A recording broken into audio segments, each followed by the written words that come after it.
Hi, அனைவருக்கும் வணக்கங்க. சுதந்திரம்ன்றது அவங்கவுங்க மனசை பொறுத்த விஷயம்.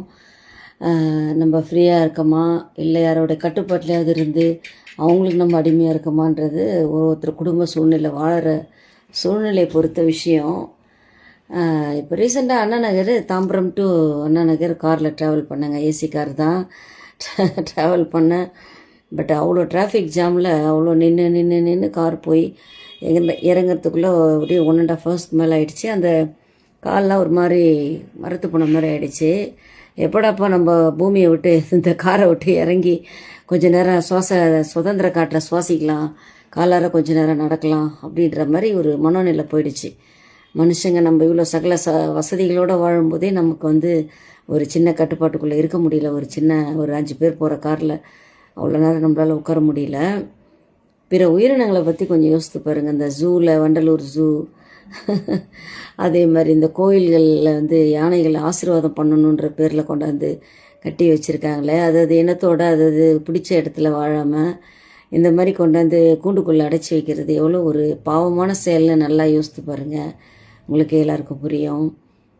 ஏன்னா அதுங்க சொல்லவும் முடியாது, அதுங்களால சொல்லவும் முடியாது. முன்னாடி டிஜிட்டல்லாம் இல்லாத காலத்தில் புக்ஸில் தான் பார்க்கணும். அந்த விலங்குகள், எந்தெந்த விலங்குகள் எப்படி இருக்குன்றதை குழந்தைங்களுக்கு சொல்லிக் கொடுக்கணுன்றதுனால தான் இந்த விலங்குகளெல்லாம் அடைச்சி வச்சு ஒரு ஜூ ஏற்படுத்தி இதெல்லாம் நம்மளுக்கிட்ட கொண்டு போய் காமிச்சிக்கிட்டு இருந்தாங்க.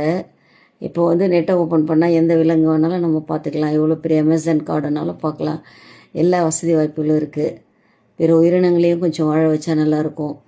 இந்த யானைகள்லாம் பார்த்திங்கன்னா ரொம்ப நேரம் கால் கடுக்க நிற்க வைக்கிறாங்க. அந்த கடவுளோட ஆசீர்வாதத்தை கொடுக்கும் அப்படின்னு சொல்லிட்டு. கடவுளோட ஆசீர்வாதம் நம்ம நல்ல செயல்கள் செஞ்சாலே போதும். கோயிலுக்கு கூட போகணுன்னு அவசியம் இல்லை. எல்லா மதத்துலேயுமே சொல்கிறேன், நம்ம கடவுள் செய்கிற சேவைகளை கொஞ்சம் நம்ம செஞ்சாலே நம்ம எந்த கோயிலுக்குமே போக தேவையில்லை. அந்த உயிரினத்துக்கிட்ட தான் ஆசீர்வாதம் வாங்கினா தான் நம்ம வாழ முடியும் அப்படிலாம் கிடையாது. அதை ஒரு ட்ரைனிங் கொடுத்து அது தூக்கத்தை கலைச்சி அதை குளிக்க வச்சு அதை நிற்க வச்சு ஆசீர்வாதம் பதில் பார்க்கும்போது ரொம்ப மனசு வருத்தமாக இருக்குது. இதெல்லாம் நம்ம சொன்னால் ஆன்மீகத்துக்கு எதிரானவங்களான்னு கேட்பாங்க.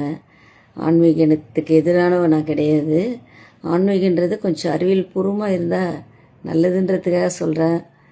உங்களுடைய கமெண்ட்ஸ்லாம் இதில் என்னன்னு சொல்லுங்கள்.